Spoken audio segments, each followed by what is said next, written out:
Good morning friends. आज हम बात कर रहे हैं आप सभी के सामने लेके आए ए एच हंसले के बारे में। ब्रिटिश समाजशास्त्री रहे ए एच हंसले के बारे में आज हम जानते हैं क्या उन्होंने समाजशास्त्रीय योगदान रहा इनका। तो चलिए, इनके जीवन काल जो रहा 1923 से 14 अक्टूबर 2014। 14 अक्टूबर 2014 में हंसले की मृत्यु हो गई।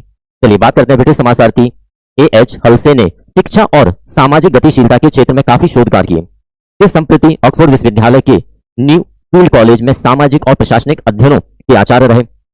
ऑक्सफोर्ड सामाजिक गतिशीलता योजना के निदेशक के रूप में हल्से ने ए एफ हीथ और जे एम रिच के साथ मिलकर उद्गम और गंतव्य ओरिजिन एंड डेस्टिनेशन 1980 में एक पुस्तक लिखी। उन्होंने 1977 में वृद्ध व्याख्यान दिए जो ब्रिटेन में सामाजिक परिवर्तन चेंज इन ब्रिटिश सोसाइटी के नाम से पुस्तक में छपे। हल्से ने मुख्यतः शिक्षा और सामाजिक वर्ग तथा परिवार और सामाजिक गतिशीलता के आपसी संबंधों की जांच पड़ताल की। उनकी रुचि विशेषता यह जानने में रही कि किसी समाज में किन सामाजिक दशाओं में स्वतंत्रता, समानता और भ्रातृत्व भाव संभव है। इसके साथ उन्होंने सामाजिक शक्तियों की भी खोजबीन की जो प्रयुक्त तत्वों को प्राप्त करने में आजकल बाधा बनी हुई हैं। इसके अतिरिक्त हल्से ने द्वितीय विश्व युद्ध के बाद ब्रिटेन के विद्यालय व्यवस्था में अवसर की समानता लाने के भी प्रयास किए।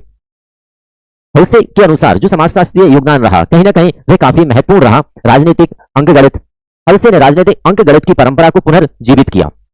इसमें यह बताते हैं कि समाजशास्त्री शोध का उपयोग केवल सिद्धांतों के लिए नहीं बल्कि सामाजिक न्याय और ठोस सरकारी नीतियां जैसे शिक्षा में सुधार के लिए भी किया जाना चाहिए।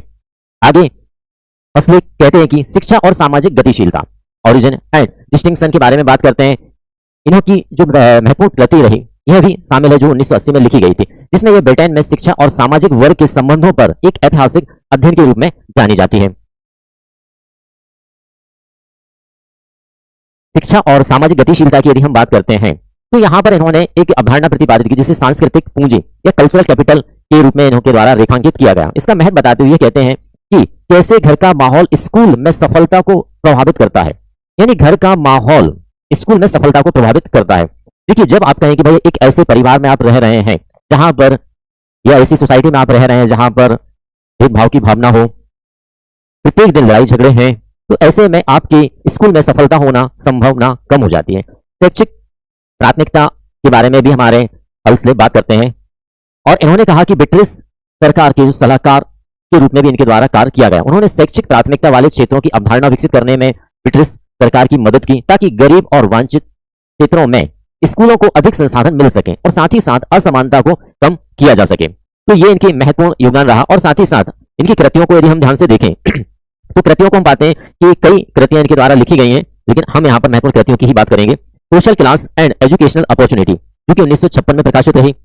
Social survey of the civil service 1968। Power and ideology in education 1977। Change in British society 1978।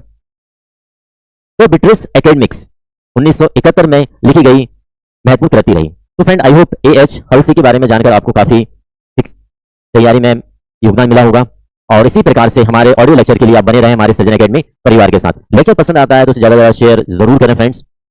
चलिए चलते हैं हमारे नेक्स्ट लेक्चर के लिए।